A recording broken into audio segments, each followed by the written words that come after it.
मुख्यमंत्री जयराम ठाकुर ने बुधवार को मंडी जिला के थुनाग पहुंचकर बाढ़ प्रभावित क्षेत्र का दौरा किया और नुकसान का जायजा भी लिया। इस दौरान मुख्यमंत्री बाढ़ प्रभावितों से मिले और उनका हालचाल जाना। उन्होंने थुनाग में बाढ़ प्रभावितों को संबोधित करते हुए कहा कि वे चिंता ना करें, संकट की इस घड़ी में प्रदेश सरकार उनके साथ है।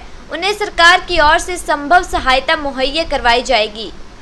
19 अगस्त को हुई भारी बारिश के कारण चिट्टी नाले में आई बाढ़ से थुनाग बाजार में पानी और मलबा भर जाने से अनेक दुकानों, घरों और वाहनों को नुकसान पहुंचा है। आधा से ज्यादा बाजार क्षतिग्रस्त हो गया है। लगभग 60 दुकानों व घरों में मलबा भर गया है। बहुत से निजी वाहन क्षतिग्रस्त भी हुए हैं। प्रशासन ने सरकार की ओर से प्रभावितों को फौरी राहत भी प्रदान की है। इसके लिए मैं आज यहाँ थुनाग में आकर के मौके पर जाकर के मैं देख रहा था कि बहुत बड़ी क्षति हुई है, बहुत बड़ा नुकसान हुआ है। सिर्फ एक ही चीज़ को लेकर के संतोष है कि किसी की ज़िंदगी नहीं गई। हालांकि केवली में एक ज़िंदगी भी गई है, एक जो लेडी की डेथ हो गई है। मैं आप सबके बीच में इस दुख की घड़ी में आपके साथ हूँ, आपका प्रतिनिधि होने के नाते। और हिमाचल प्रदेश में ये नुकसान बहुत जगह हुआ है। 24 घंटे में 32 लोगों की ज़िंदगी चली गई हिमाचल प्रदेश में। और अभी भी बहुत सारे लोग ऐसे हैं जो मिसिंग है, जिनकी तलाश अभी तक जारी है। मेरा और जगह जाना हुआ जहां बड़ी घटना हुई थी, जहां लोगों की ज़िंदगी चली गई थी।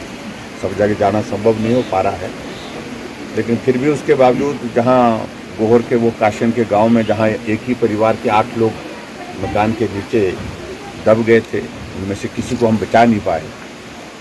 और उसी तरह से बतौला के पास वहाँ पर बागी गांव में वहाँ 6 लोग एक परिवार के बह गए। 3 अभी मिले, 3 की अभी तक जो है वो तलाश जारी है।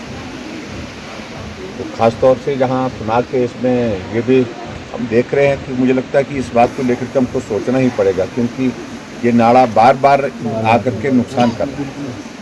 पिछली बार भी नुकसान किया और पिछली से पीछे बार भी नुकसान किया। 2-3 बार 4 बार हमने देख लिया, लेकिन अब की बार का जो नुकसान है वो बहुत ज़्यादा है। मैं देख रहा हूँ कि पूरे मार्केट का आधे से भी ज़्यादा हिस्सा जो है वो क्षतिग्रस्त हो गया। दुकानें टूट गई हैं, जो सामान अंदर था वो सब तबाह हो गया है, बर्बाद हो गया। और बहुत सारे लोगों की गाड़ियां जो थी, निजी प्राइवेट व्हीकल्स थी, वो गाड़ियां बह करके चले गई, वो पूरी तरह से नष्ट हो गई। तो नुकसान तो बहुत ज़्यादा हुआ है। रिलीफ मैनुअल के हिसाब से जो मदद करने की बात थी वो फौरी तौर पर जो करने की कोशिश की है, लेकिन फिर भी उसके बावजूद मैं देख रहा हूँ कि नुकसान बहुत ज़्यादा है। और इस बहुत बड़े नुकसान की भरपाई करना पूरा तरह से तो कठिन होता है, लेकिन फिर भी जितना मैक्सिमम हो सकता है, जितना भी हो सकता है, मैंने अपने ऑफिस से यहाँ पर डिप्टी सेक्रेटरी को भेजा था। उन्हें सारे वो जिन लोगों का नुकसान हुआ उसकी सारी रिपोर्ट